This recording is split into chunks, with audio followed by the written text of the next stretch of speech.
All right, it's time for us to engage in that conversation about the renewed assault in the north of Kenya, particularly on the Operation Komesha Uhalifu North Rift. Joining me in studio this evening is Dr. Ariko John, the Member of Parliament for Turkana South in Turkana County, and Peter LOCHAKAPONG, the MP for Sigor in West Pokot. Thank you very much, gentlemen, for joining us tonight. Karibuni sana. Thank you.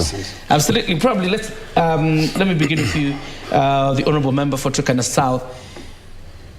The grace period for disarmament probably expires tomorrow.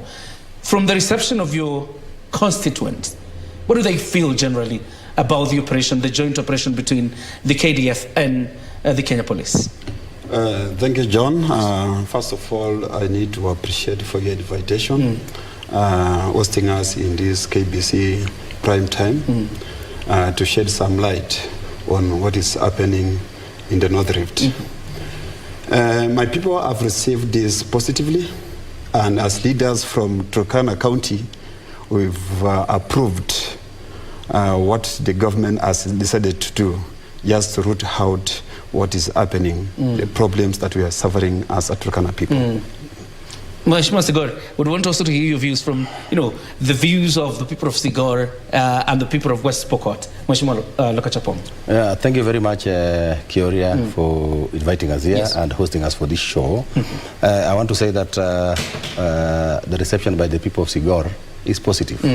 However, they also feel that when that operation is undertaken, then they should also be given alternatives, ways of trying to take care of themselves and take care of their property, because they are aware that our neighbors.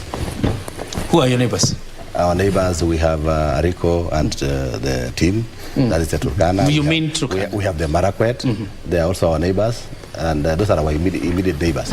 So we expect that if operation and disarmament is going to be done, then it should be done to everybody, so that in this time we should not have a case where, or a situation where some people are disarmed and others are not. We'll talk about selective disarmament in a bit. Yes. But when you say you want government to give you alternatives, what are these alternatives you mean, Mheshimiwa LOCHAKAPONG? That I would expect a situation where the government will be closer to people, so that they take care of their lives and property. And there is a fear that when operations are done, normally they are targeted at certain areas and neglecting others. So I'm saying that it would be good if it is done impartially, and it is done objectively, and it is done on everybody, so that we don't have selective disarmament, so that we don't have a section of Kenyans feeling that probably this thing was targeted at them. So that's what I would expect. There was a last disarmament, Mheshimiwa, the Member of Parliament for Turkana South. And the last disarmament, it left the members of the Turkana community saying there was selective disarmament, in the sense that they were disarmed selectively and other communities not disarmed. Is that so? Was that what happened? That is very true, John. First of all, the people of Turkana want peace and disarmament. But the problem now will arise where do we start? Do we start with peace, or do we start with disarmament? We still remember the last time disarmament was done. It was done selectively by the previous regimes. Give an example where our colleagues, our neighbors from West Pokot, during the time of disarmament, they ran away to the neighboring country. Remember? Uganda? Remember, these people have dual citizenship. Do you know that? Are you aware of that? These people have dual. That's a wild claim to make. And then again, giving these people a grace period of 3 days is enough to make them move to Uganda or to other places or across the mountains, because they know the terrain of West Pokot. Our security agencies do not have capacity. So you think there should not have been the grace period of surrendering arms? The government knew where these people were at the time of attacking the police and the Turkana people. The government knew. I've been making a lot of noise in Turkana County, telling the government we have a lot of Pokots in my constituency, and they have a lot of guns. They were grazing along the highway, and you could see what they have. the kind of weapons, the ammunition they had. This can be confirmed by the security forces. All right. Yeah. This disarmament we're talking about, because you're leaders now, and the people watching are looking up to you, provide solutions. Mheshimiwa LOCHAKAPONG, why hasn't disarmament worked before? Yeah, maybe if you pronounce my name correctly, it's LOCHAKAPONG. LOCHAKAPONG. Yes. Okay, apologies. I want to say this, that, you know, we have lived with our neighbors, the Turkana, for a long time. From the time I was born, I found that our neighbors are Turkana, our neighbors are Marakwet. Sigor constituency borders Turkana East and Turkana South. And for some time, we have lived with peace relatively for some time, until I think towards the general election of last year is when we began seeing some incidences of insecurity between us and the Turkana. But before that, in the last term of parliament, we have had peace with our neighbors, the Turkana. And you know, the Turkana and the Pokot have coexisted for over time. They have small disputes, they sort themselves, and they move on. So I want to say that, just for the record, that during the last term of parliament, in Kainok, in Lokechar, in Kakong, in Kalemorok, we used to go there as people from West Pokot, as people from Sigor, and there was no issue. The only issue came up towards the general election. You know, when leaders now are looking for positions. Now that's why when that insecurity came out, and we started seeing a few elements trying to take advantage of that campaign period, and they caused some insecurity. So they tried to bring animosity between us and our neighbors, the Turkana, which we had finished that problem. Remember that time. But the insecurity problem along that area is not one you would trace to 2022. I'm saying, it has always existed. I am saying we had made efforts. You had made efforts. Yes, and those efforts bore fruit. So I was going to say now, with the leadership now, when my colleague came in, we would team up together and continue with the same peace that we had started. And you know, this thing did not even begin when I came in as MP. It began way back in, I think, 2014. And we wanted now to pick up from there and then continue with it. Of course, we will always have some small problems here and there, some few people within the community, but now that should not be taken to be a community problem. So if, as leaders, we stay above board, we were going to manage this thing. And you know, for a long time, and I think my colleague will bear witness with me, the Turkana and the Pokot have always grazed together, until almost recently. And they always agree, because we have peace committees, they engage. When the Pokot move to Turkana, they engage the peace committees there, they agree, you bring us a bull, we slaughter this one. We now get to how we are going to engage, how we are going to graze together in this case. Now there's a new dimension coming in. And I think that's not what is bringing problems, that we don't want to stay together. I remember the Turkana and the Pokot are pastoralists. And you see, for pastoralists, they will always move from one point to another. And especially now during a time like this, when we have severe drought, they will move and then come back when rains come. Let me cut you short so that I hear the Honorable Arika, because what the Member of Parliament for Sigor is saying is that you have existed before, because you mentioned there are a number of Pokots that you say are in your constituency. Yes. But he's saying you have existed together before. True. This is as a result of politics. It's very true, we have existed. Remember, the Turkana person is human. The human attraction of a Turkana person has made it get what it has gotten now into. A Turkana person will always accept neighbors, will always give food to neighbors. But unfortunately, our colleagues from the other side, they have been grazing in our land without any complaint. Unfortunately, the atrocities they make when they are staying with us is really bad. Some of the atrocities? The burning of schools, burning of houses, villages. You can remember the issue of Lokwara and Nakuse. They burned it. And when policemen tried to follow them, they found them along the Kademway or South Turkana National Reserve. And that's when the fight ensued between the terrorists, the Pokot terrorists, the internal terrorists, and the police. And that's why you saw animals were brought down. Yeah. I want us to talk about politics because it is very important. And I think you've had some sentiments made by the governor for Trans Nzoia County, who has been the regional commissioner for that area, about the role of politics in what we are seeing? And I want to start with you, the Member of Parliament for Sigor. Is there an element of politics in what we are seeing today? Directly, and not just about the politics of, that started in 2022. Are there politicians, for example, from Pokot, your county, that are funding the war? I don't believe, and I have not seen any politician from West Pokot trying to aid or trying to support or trying to fund bandits or cattle rustlers. I have not seen that. But what I want to say that is in many instances, and you've heard this being said, that communities will enjoy moments of peace or moments of conflict depending on their leaders. It will always depend on how we speak. What we say by word of mouth is what our people take. That's why it's believed that leaders play a critical role in bringing communities together or putting them into conflict. Like, for example, if we work together with my brother here, the MP for Turkana South, the community, Turkana and the Pokot see us working together. They will definitely pick something from there, and the chances are we will enjoy moments of peace. But if I make a statement, a reckless statement about the Turkana, he makes about the Pokot, they will now say, since our leader is saying this, it looks like these guys are bad. So I wanted to call upon the leaders, and more so the elected leaders, right from the MCA to the governor. Let us not get the impression or the perception or the attitude that certain leaders are not for peace. It is from, and it will not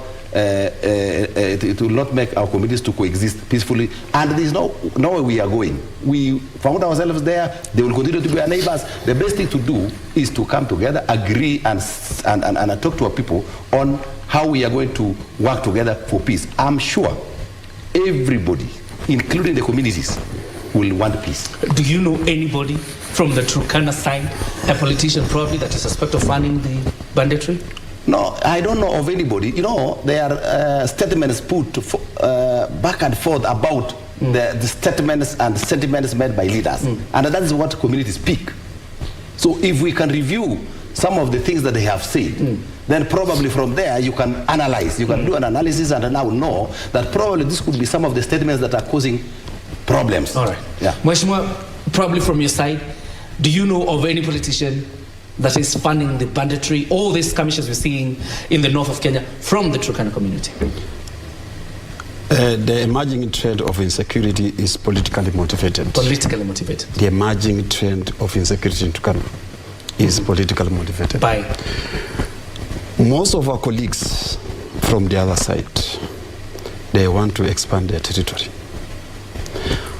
Secondly, I just want to explain myself why I'm saying, or let me just start by saying, my colleague here does not feel any pain that a representative of Turkana South feels as of now, because I'm the one affected by the current cattle rustling for the last 1 year.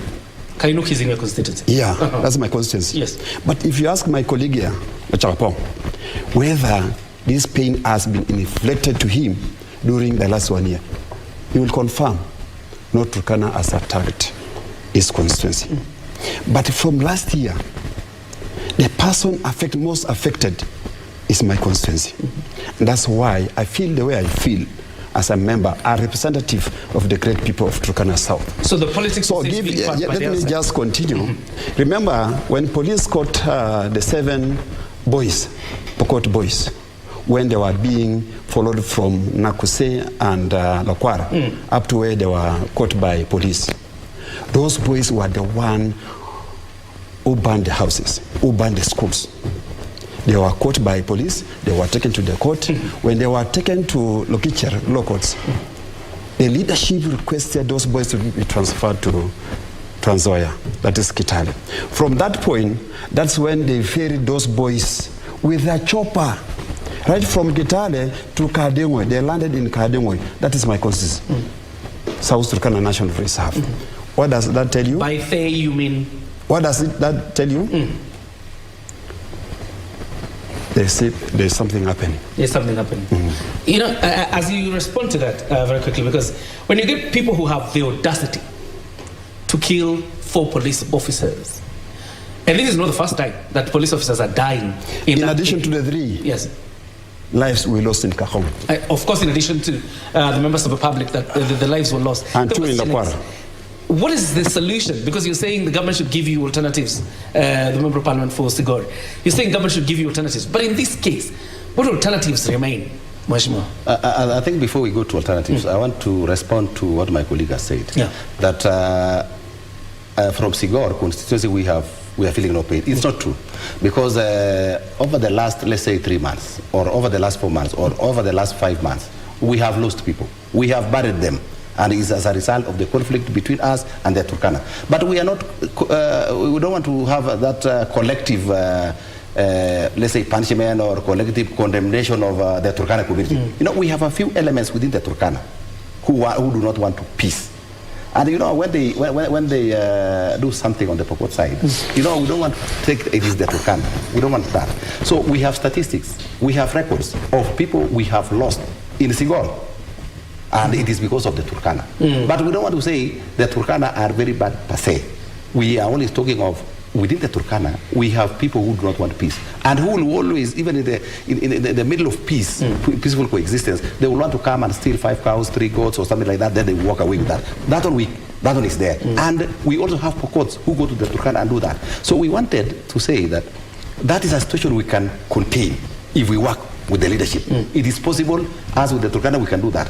But if an incident occurs where one person has gone to Turkana, stolen about 5 or 6 goats, and then now we say, you know, we want to raid the Pokot. That is very wrong.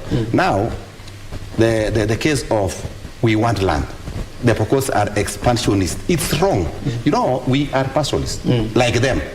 Now, in cases, when you get to a point like now, for now, where we are in drought, the pastors will always move to where there is pasture, where there is water, for some time.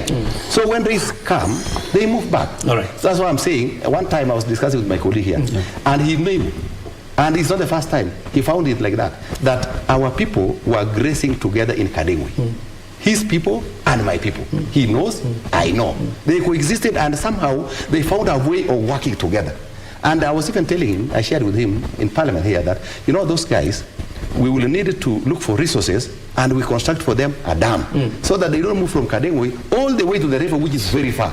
Then he told me, okay, that we will sit down and see, because we appreciate that our people are living together, they are grazing together, and they have no problem. So what happened? Now the case of the 7 boys and the burning of the cars or the police vehicles. How did it start? You know, these guys were living together in a place around Kaputuru. Is it Kaputuru or I don't even know the name? Lokwara. Lokwara. Call it Lokwara. And you know now, the Pokots are there, the Turkana are also there. And you know, the Turkanas, mainly they live around centers in that place.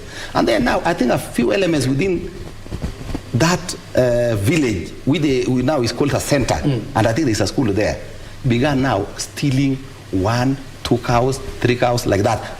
I'm telling you the fact. No, 5. I'm telling you as it is. Then after that now people now say, okay, these are our neighbors, these are the people we've agreed to stay together. Why are they doing this to us?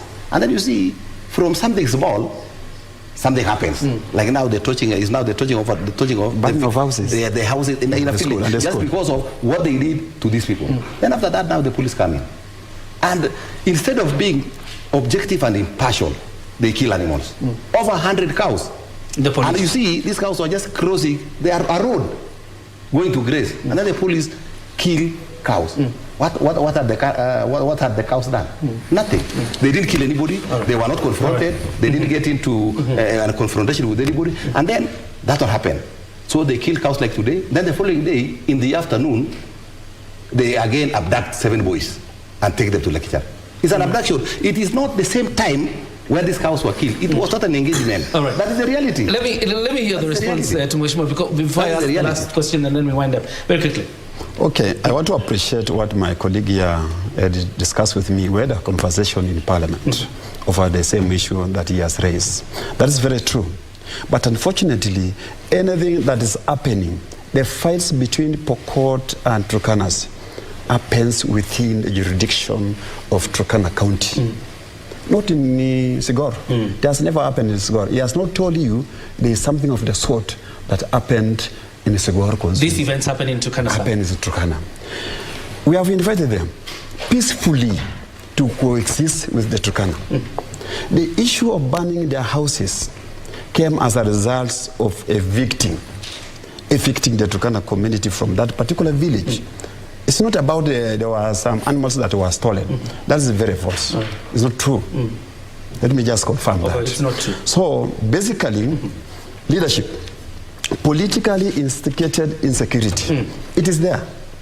So if the government wants to sort out this issue once and for all, personally, as a representative of the Turkana people, Turkana South people, I need my colleague, I need Honorable LOCHAKAPONG here to take his people back to the constituency so that we can start the issue of conversation. That is what you want? Yeah, that's my prayer. That's my prayer. Let me ask you this jointly. Yeah. So that if you come to grace in Turkana County, you come with a structured way of grazing. All right. So that if anything happens at that particular time or particular location, we know we'll be responsible for that. In a minute, because there are people out there wondering, when will you, for example, the Member of Parliament for Segor, the Member of Parliament for Turkana South, call your constituents together and then, emphasize on the need for peace and coexistence? When will that happen?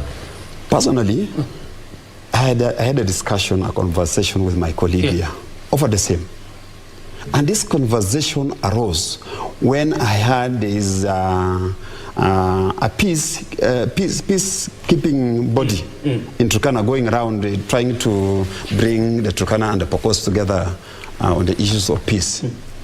I refused that because what I was requesting these peace ambassadors, I needed them to bring out what we call sell peace. Sell peace from Turkanas themselves, sell peace in West Pokot themselves, so that at a later stage, you bring these warring communities together. But first of all, you need to start with the leadership. If leadership accepts, remember these people were elected. The elected member of parliaments, elected MCS, elected governors, these people are elected by this community. This community is in a better position of accepting what the leadership will say. All right. So first of all, let's start with making peace with the leadership. Yeah. Mheshimiwa for Segor, very quickly, the response. Yeah, thank you. I want to say that, I think my friend here and will agree with me that we have existed for quite some time with our neighbors. And normally, the pastoralists, people should not get the impression that the pastoralists are expansionists. People will always go and move looking for where we have resources for their cows, where we have water, where we have pasture. And for us, in this case, it is the Turkana, who are our neighbors, and they happen to have the grass. Probably they don't have the water, but they have the grass. So we'll move in there. So after that, and these people have stayed like this for a long time. Like I was now telling my brother, that thinking even of saying, let us look for a dam. Because these guys are living together and grazing together, let us look for a dam. That time there were no issues. So when do you talk? Then I was saying, I was giving an example. In the time of the last parliament, we had a lot of series of meetings with the MP. So in fact, I was telling him, I even told the MP for Turkana East, we need to organize and move together, go and talk to our people together. So we were in that process now, before these other things came up. And then this idea of saying now, first of all, because I heard my brother talk one time, I think I saw it on media, that before we even negotiate or talk about anything, let people move. That is now taking a position. He has said that he wants... I've repeated but that's not correct. The thing is if he believes that as the leadership can get a solution, forget about, because this is not something that is new, forget about that. So we would begin by engaging, and then after that, now look at who are causing this problem. Then from there, as leaders, we come together, and then we pursue the idea of peace. All right. And then again, I want to put this correctly, that it is wrong. It is not correct that the Pokots, and I think that has even gotten into the minds of government, which is very wrong, that the Pokots have expansionist tendencies. It is wrong. Because you see, the Pokots are passionate. The only problem with us is our neighbors happen also to be pastoralists, and that's why we're in conflict. And then what they are not telling you, they're Turkana. They are also in conflict with Karamojong of Uganda. They are in conflict with the Toposa of Sudan and the Nyagatom of Ethiopia. Let's concentrate on Kenya. I see you raising your hand. Yes. What's up? You okay? I just want to demonstrate. Very quickly. To demonstrate how these people are a bother to all the neighboring communities. That's what I'm explaining. Marakwet, Baringo, Samburu, Turkana. Can you imagine same person? Okay. What we will do, because the operation starts after tomorrow, I'll call you up again here so that we can monitor the operation and how is it going, particularly in flashing out banditry. And probably by then you will have agreed a bit on how you will respond as leaders. But John, operation for what? These guys have left. Thank you. Thank you. These guys have left. Nobody has gone anywhere. We have to wind up. Thank you very much for watching. Have yourself a fantastic night. God bless.